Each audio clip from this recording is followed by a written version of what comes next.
안녕하십니까. 공인중개사 포럼 교수 김영재입니다.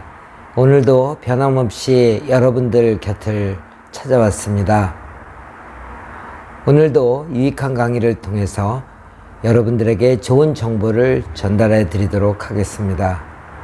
오늘 여러분과 함께 토론할 제목은 30회 공인중개사 최종 합격자 발표, 그 이후에는 무엇을 할 것인가입니다. 30회 공인중개사 시험 발표가 이제 18일밖에 안 남았습니다. 과연 30회 공인중개사 시험 합격자 발표 이후에는 어떻게 자신이 중개업계 입문을 위해서 노력해야 할 것인가 하는 문제입니다. 이 문제를 오늘 주제로 삼고 여러분과 유익한 강의를 갖도록 하겠습니다. 감사합니다.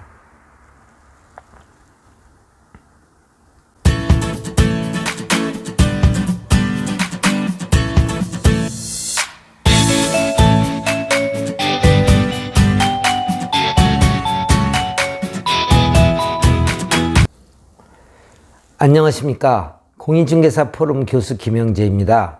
오늘도 여러분과 함께 30회 공인중개사 시험 최종 합격자 발표, 그 이후엔 무엇을 할 것인가 라는 제목으로 여러분들과 좋은 강의를 나누어 보도록 하겠습니다.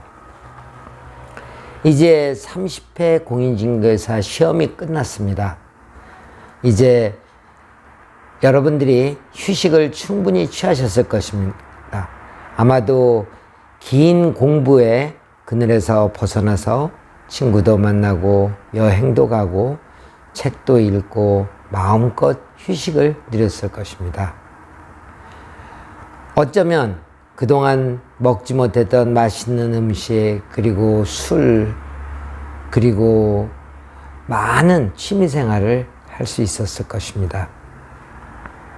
그런데 이제 얼마 남지 않았습니다. 보름 후에는 발표를 합니다. 30회 공인중개사 시험 최종 합격자를 발표합니다. 그동안 친구들 만나서 그동안의 무용담을 많이 들려드렸을 것입니다. 아마 어렵게 취득한 자격증에 관한 시험 공부 이야기였겠죠. 그래서 요즘에는 또 고민들이 생기셨는 모양입니다. 이제 시험에서 혹시 떨어지면 어떡하지? 설령 시험에 붙는다 할지라도 앞으로 진로를 어떻게 잡아야 하지?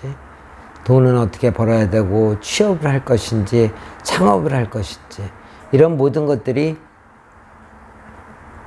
고민의 대상이 되고 있습니다.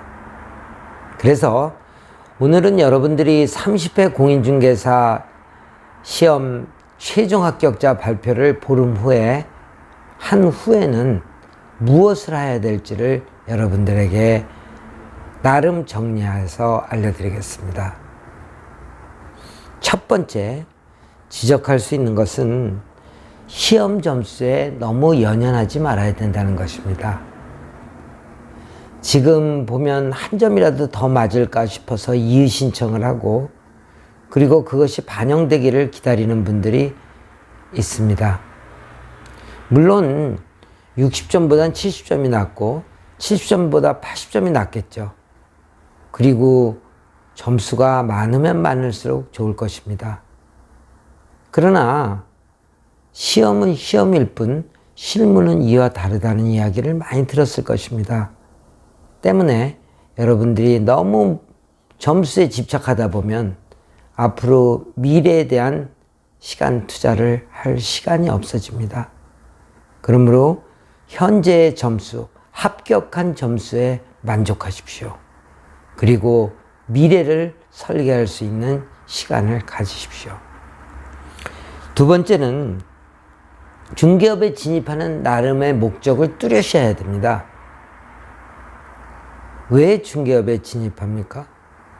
우리 가족을 부양하기 위해서 아직도 중고등학교 다니는 학생들, 대학교 다니는 학생들이 있어서 가족 부양하기 위해서 중개업에 진입합니까?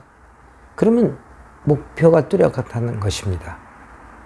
혹은 퇴직해서 이제 정년을 채우고 퇴직해서 놀기는 뭐하고 소일거리로 중개업을 하십니까? 그렇다면 목적은 뚜렷한 것입니다. 물론 이런 경우에는 수입을 많이 잡지 말아야 되겠죠. 사회 초년생이십니까? 그렇다면 사회에 나가서 버는 만큼도 벌어야 되겠지만 앞으로 미래를 위해서 좀 더 많은 투자를 하고 좀 더 많은 시간 배분을 해야 될 것입니다. 이렇게 중개업계에 진입하는 목표를 뚜렷이 세워야 내 수입을 예측할 수 있고 그리고 내가 일을 어느 정도 해야 될 것인가가 측정되게 됩니다. 세 번째로 중개업의 어느 분야에 종사할 것인지를 정해야 됩니다. 30회 공인중개사 시험 최종 합격자 발표가 나오면 내가 어느 분야에 종사를 할지, 아파트에 할지, 상가를 전문을 해야 될지, 또 토지를 해야 될지, 분양권을 해야 될지, 건물을 해야 될지, 사업부지를 해야 될지 정해야 됩니다. 또 상가 내에서도 음식점 위주로 할지, 학원으로 갈지, 또 커피숍을 할지 이런 세분화된 업종 전문화가 선택이 돼야 됩니다. 그렇게 하지 않으면 지금은 전문가가 될 수가 없고 내 중개 영역을 확보할 수 없기 때문입니다. 네 번째는 중개업 입문 지역을 구체적으로 정해야 됩니다. 어디서 중개업을 하실 것입니까? 지방입니까? 서울입니까? 수도권입니까? 그리고 독점적인 지역에서 할 것입니까? 아니면은 경쟁이 심하더라도 고가 아파트가 몰려 있는 곳에서 할 것입니까? 경쟁이 심하더라도 상가가 활성화된 지역에서 상가를 전문을 하시겠습니까? 아니면 신도시에서 하겠습니까? 아니면 구도시에서 중개업을 하시겠습니까? 지역을 확실히 정해야 됩니다. 지역을 확실히 정하지 않으면 우왕좌왕하다가 이리저리 옮기는 불상사가 일어날 수 있습니다. 다음으로 중개사 자격증 최종 합격 후에는 공백기를 가져서는 안 됩니다. 이제 합격증 수령하라고 발표가 납니다.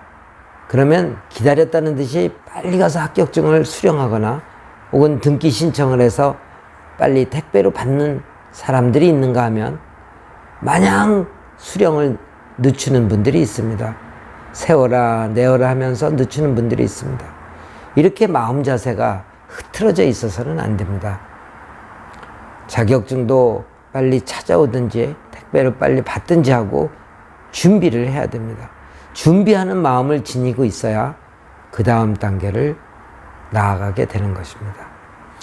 여섯째, 공인중개사협회나 대학 등에서 실시하는 사전교육을 우선 이수해 놓으십시오. 사전교육을 이수함으로써 공인중개사는 개업공인중개사나 소속공인중개사가 될 수 있습니다. 그런데 사전교육을 이수하지 않으면 갑자기 취업하거나 갑자기 창업하게 되면 또 교육을 받아야 됩니다. 사의를 받아야 되는데 그 시간을 내기가 힘든 경우가 생길 수 있습니다. 그러므로 다음 단계를 준비하려면 사전교육을 이수해 놓는 것이 좋습니다. 다음으로 일곱째는 면접 자리나 창업 자리를 신중해야 됩니다. 아무 곳이나 면접에 가지 말고 아무 곳이나 창업해서는 안 됩니다. 내가 정한 지역이 있더라도 내가 정한 업종이 있더라도 취업 시에는 사장을 내가 면담한다는 생각으로 사장을 면담해야 됩니다. 그래서 사장의 성향도 봐야 되고 보수 체계도 봐야 되고 복지 체계도 봐야 됩니다. 심지어는 차량을 갖고 가는 경우에 유류대 지원해주나 점심 식사 지원해주나까지도 보아야 합니다. 창업을 하는 경우도 마찬가지입니다. 가게만 덜렁 인수받아서는 안 됩니다. 거기에 충분한 고객 장부가 있는지, 물건 장부가 있는지, 그리고 주변의 평판을 제대로 받고 있는 업소인지, 중개업을 잘 해왔는지 등을 분석하고 주변 여론을 살펴야 합니다. 다음으로 8번째는 프로의식을 가져야 됩니다. 중개업은 부딪히면 할 수 있다라고 옛날에 중개업소 하던 오래된 중개업소 사장들은 이야기합니다. 그러나 중개업은 전문가입니다. 그냥 부딪히면서 세월이 지나면 배우는 그런 일반적인 영업이 아닙니다. 우리가 부동산 전문가가 되려면 좀 더 많이 공부하고 실무를 공부하고 실무와 관련된 책을 읽고 유튜브를 보고 또 블로그나 카페도 보고 현장에 가서 선배들을 만나보고 이야기를 듣고 선배가 없더라도 중개업소를 직접 방문해서 배우고 이런 노력이 필요합니다. 그런 노력이 필요한 후에 전문가가 되는 것입니다. 노력하면 할수록 전문가가 되는 기간은 짧아집니다. 전문가가 되는 기간이 짧아지게 되면 나는 프로가 되는 것이고 나 같은 사람들에게 고객이 믿고 부동산을 맡기는 것입니다. 그리고 동료 중개사들이 나와 공동 중개를 할 채비를 하는 것입니다. 그렇습니다. 프로는 돈을 벌고 내 자신이 확실한 전문가라는 것을 보여줄 때 프로가 되는 것입니다. 그렇습니다. 공인중개사 시험 최종 합격자 발표는 끝이 아니라 시작입니다. 바로 우리가 프로가 되면서 부동산 전문가가 되면서 고객들의 요구를 수용할 수도 있고 요구를 충족시킬 수도 있습니다. 우리는 부동산 전문가가 되어야 됩니다. 30회 공인중개사 최종 합격증만 덜렁 하나 받았다고 해서 프로가 되는 것은 아닙니다. 미래를 준비하고 자신감을 키우고 그리고 계속 노력하는 태도를 보일 때 우리는 프로가 되는 것입니다. 30회 공인중개사 시험 최종 합격자 발표는 이제 얼마 남지 않았습니다. 여러분, 지금부터 최종 합격 발표 후에 무엇을 할 것인가 하나하나 계획을 세우고 그 계획대로 하나하나 진행해 나가십시오. 그렇게 한다면 여러분들은 중개업계에서 훌륭한 공인중개사, 성공하는 공인중개사가 될 것입니다. 감사합니다. 오늘 강의는 여기까지 하겠습니다. 다음 강의를 기대해 주십시오. 처음부터 끝까지 시청하시느라고 수고 많으셨습니다. 감사합니다.